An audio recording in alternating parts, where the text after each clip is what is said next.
Israel mesti diharamkan daripada menyertai semua pertandingan sukan susulan serangannya ke atas Gaza, kata Presiden Persekutuan Bola Sepak Turki. Minggu depan, UEFA akan memutuskan sama ada untuk menggantung kelab dan pasukan kebangsaan Israel. Rancangan sedang diatur untuk mengadakan mesyuarat jawatankuasa eksekutif luar biasa UEFA bagi membincangkan topik itu. Difahamkan terdapat sokongan dalam kalangan ahli persatuan UEFA untuk mengambil tindakan. Presiden Persekutuan Bola Sepak Turki Ibrahim Hacıoğlu mengumumkan pendiriannya secara terbuka.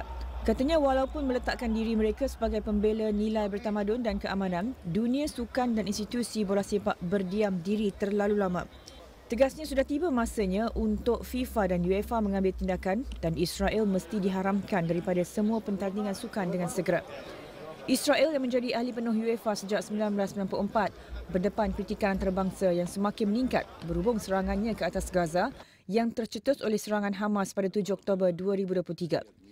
Jibril Rajuk, Presiden Persatuan Bola Sepak Palestin yang sekian lama menyuruh agar Israel digantung, memberitahu beliau akan bertemu dengan Presiden UEFA Alexander Seferin minggu depan bersama dengan Kirsty Coventry, Presiden Jawatankuasa Olimpik Antarabangsa.